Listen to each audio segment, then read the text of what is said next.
हर रोज एक नई कहानी देखने के लिए चैनल को सब्सक्राइब करें और बेल आइकन दबाना ना भूलें।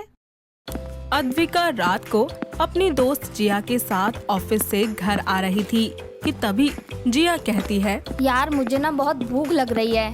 अब इतनी रात को खाना कहाँ मिलेगा? थोड़ा जल्दी जल्दी चलना, कुछ ना कुछ तो मिल ही जाएगा यार। अच्छा ठीक है, चल देखते हैं, अगर कुछ मिल जाता है तो। दोनों जल्दी जल्दी कदम बढ़ाने लगते हैं। तभी अद्विका को नजर आता है कि सामने किसी की शादी पार्टी हो रही है और वो जिया से कहती है, यार देख, सामने शादी हो रही है। हाँ तो? अरे तुझे भूख लग रही है ना, चल आज की पार्टी मेरी तरफ से। ओ, तो तू ये चाहती है कि मैं यहाँ जाऊँ और खाना खाऊं, यानी कि बेगानी शादी में अब्दुल्ला दीवाना? चाहती क्या है, तू जाएगी और तुझे जाना ही पड़ेगा। कह दिया, बस कह दिया। अद्विका उसका हाथ पकड़कर उस शादी में ले जाती है और दोनों वहाँ जाकर सभी को हाय हेलो करने लगते हैं। अद्विका जल्दी से माजा का भरा हुआ गिलास उठाकर पीने लगती है। तभी जिया उसके सर पर मारते हुए उससे कहती है, अरे ओ मैडम, हम यहाँ खाना खाने आए हैं, पार्टी एंजॉय करने नहीं, जो तू बड़े मजे से माजा पिए जा रही है। यार तुझे पता है ना कि मुझे माजा कितना ज्यादा पसंद है। इसका रस जब जुबान पर आता है ना तो होठों से लेकर दिल तक सब रसीला हो जाता है। हाँ हाँ, ये तो मैं जानती हूँ, पर अभी अपनी माजा का मजा बाद में लियो, चल पहले कुछ खा लेते हैं। खाते हैं। तुझे पता है ना, मुझे माँ माजा नहीं पीने देती। तब भी यार, जितना एक शराबी शराब नहीं पीता ना, उससे ज्यादा तो तू माजा पी जाती है। यार जब से कैटरीना कैफ ने माजा का ऐड टीवी पे किया है ना, बस तभी से मैं तो कैटरीना की और माजा की दोनों की फैन हो गई हूँ। अच्छा चल, अब जल्दी जल्दी खाना खाते और निकले यहाँ से, वरना कहीं पकड़े गए तो। दोनों जल्दी से खाना खाकर उस बेगानी शादी से निकलकर अपने घर की ओर चल देती हैं। ऐसे ही दोनों अपने घर के लिए निकल जाती हैं और रास्ते में अद्विका अपने लिए 2 बोतल माजा ले लेती है। ऐसे ही अगली सुबह अद्विका नाश्ता करते समय फ्रिज में से माजा लेकर आती है और पीने लगती है कि तभी उसका भाई रोहन कहता है, ओए दीदी, मम्मी को बताऊं कि तू फिर से माजा खरीद कर लाई है और सुबह सुबह ही पीना शुरू कर दिया। भाई तुझे पता है ना कि मम्मी को पता लग गया तो मेरी ऐसी कम तैसी कर देंगी। अरे फिर क्यों चिल्ला रहा है, किस बात की दुश्मनी निकाल रहा है? तुझे पीनी है तो ऐसे ही बोल देना, फंटी क्यों बेल रहा है? हाँ रुक तू, मम्मी जरा इधर आना। इतने में वहाँ पर उसकी मम्मी सीमा आती है और कहती है, अरे क्या हुआ? मम्मी मना किया है ना आपने इसको कि माजा नहीं पीनी, मगर फिर ये माजा की बोतल लेकर आई है और पी रही है यहाँ बैठकर। क्यों रे, तेरा दिमाग काम नहीं करता क्या? कितनी बार तुझे समझाया है कि किसी भी चीज को ज्यादा खाने पीने से हमारी हेल्थ पे कितना बुरा असर होता है। हे भगवान, मुझे डेंगू भी नहीं होता कि डॉक्टर मुझे बोले कि पेशेंट को सिर्फ माजा ही दिया करो। हे भगवान, आपको यही नालायक देनी थी क्या? ऐसे ही समय बीतता जाता है और अद्विका का बर्थडे आता है, जहाँ बिना मेहमान के बस फैमिली में ही छोटा सा सेलिब्रेशन होता है और अद्विका अपने लिए माजा की बोतल की शेप का केक लेकर आती है। जब उसकी मम्मी और भाई वो केक देखते हैं तो वो कहते हैं, हे भगवान, अरे तेरा कुछ नहीं हो सकता। दीदी, केक भी माजा की बोतल जैसा बनवा लाई। क्या करूँ मैं इस लड़की का? दीदी, लड़कियाँ चॉकलेट की दीवानी होती हैं, शॉपिंग की दीवानी होती है, और तू माजा के पीछे पड़ी है। रोहन बेटा, तेरी दीदी का जन्मदिन है ना, तो उसको जो अच्छा लगा तभी तो वो लेकर आई है ना। हाँ माँ, तभी तो लाई हूँ मैं। आप नहीं समझ पाओगे मेरी और मेरी माजा की फीलिंग्स को। मम्मी, इसके लिए तो आप एक छत पर टंकी लगवा दो जिसमें माजा ही भरी हो। वाह मेरे छोटे भाई, आज की ना तूने कोई दिमाग वाली बात। अगर तुम दोनों का हो गया हो तो केक काट ले अब। हाँ मम्मी। तीनों मिलकर केक कट करते हैं और एक दूसरे के फेस पर लगाते हैं।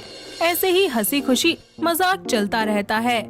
इसी तरह वक्त बीतता जाता है और एक दिन अद्विका को बहुत तेज बुखार हो जाता है, जिसके लिए उसकी माँ उसे डॉक्टर के पास लेकर जाती है, जहाँ डॉक्टर उसका बुखार चेक करके उसको दवा देकर भेज देते हैं।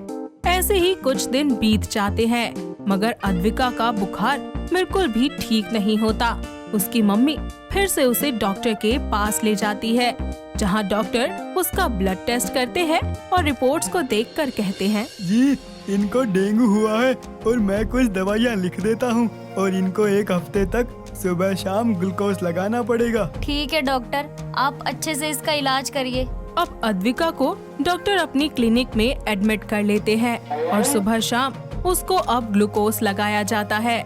ऐसे ही कुछ समय बाद डॉक्टर उसको क्लिनिक से छुट्टी दे देते हैं और तभी डॉक्टर सीमा से कहते हैं, जी इनको आप जितना हो सके माजा, फ्रूटी यह सब पिलाना, इनकी सेहत के लिए अच्छा है। जी डॉक्टर। दोनों माँ बेटी अब घर आ जाती हैं। घर आकर सीमा अद्विका को उसके कमरे में ले जाती है, जहाँ उसको दवाइयाँ देकर उसकी माँ माजा पिला देती है।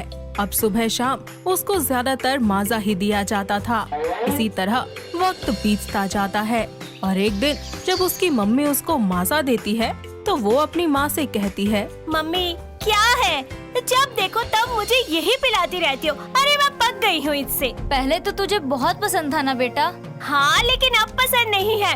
प्लीज मेरे सामने से ये माजा ले जाओ। ठीक है, मगर अब डॉक्टर बोले हैं तो तुझे पीनी तो पड़ेगी ही ना। और तू ही तो कहती थी ना पहले कि तुझे डेंगू हो जाए तू माजा ही पीती रहे, तो तेरा सपना पूरा हो गया ना बेटा। मैं नहीं पी रही, अब तो मेरा मन भर गया है इसे पी पी कर। ऐसा लगता है जैसे एक घूंट और पीऊंगी ना तो उल्टी ही आ जाएगी मुझे। अब समझ आया तुझे अद्विका कि जब हम जरूरत से ज्यादा किसी भी चीज को खाते पीते हैं ना तो एक ऐसा वक्त आता है कि हमारा उससे मन भर जाता है। जैसे अब तेरा मन माजा से भर चुका है क्योंकि तूने पहले ही जरूरत से ज्यादा माजा पी लिया था। हाँ मम्मी तुम सही कह रही हो। मुझे समझ आ गया है कि हर चीज का मजा लिमिट में लेना चाहिए, उसके पीछे पागल नहीं होना चाहिए। मम्मी अब मैं क्या करूं? मुझे माजा बिल्कुल पसंद नहीं रही और ये दवाई, इससे अच्छा तो अब मुझे कड़वी दवाई पिला दो, मुझे वो मंजूर है। सीमा अपनी बेटी को बहला फुसला कर माजा पिलाया करती। ऐसे ही वक्त बीतता जाता है और एक दिन अद्विका का भाई रोहन कोका कोला लेकर आता है। सीमा कोका कोला को देखकर सोचती है, क्यों ना अद्विका का टेस्ट चेंज करने के लिए उसको कोका कोला पिला दूं, क्या पता उसको अच्छा लगे। सीमा उसमें से कोका कोला निकालती है और अद्विका के लिए ले जाती है। अद्विका बड़े ही चाव से कोका कोला पीने लगती है और अपनी माँ से कहती है, माँ अब मेरे मुंह का टेस्ट बदला है, थैंक यू सो मच, अच्छा फील हो रहा है मुझे। ऐसे ही समय बीतता जाता है और अद्विका की तबीयत में सुधार आ जाता है। इसकी वजह से वो माजा छोड़कर अब कोका कोला पीने लगती है और वक्त गुजरता जाता है। धीरे धीरे वक्त के साथ साथ अद्विका का टेस्ट और उसकी पसंद भी बदलती रहती है। कुछ ही समय के बाद उसके लिए सुनील नाम के एक बहुत ही अच्छे से लड़के का रिश्ता आता है। सीमा खुशी खुशी अपनी बेटी की शादी सुनील से करवा देती है और सभी मिलकर एक साथ खुशी खुशी रहने लगते हैं। दोस्तों अगर आपको ये कहानी पसंद आई तो इसे लाइक करें, शेयर करें और कमेंट करके बताएं कि कहानी में आपको सबसे अच्छा क्या लगा।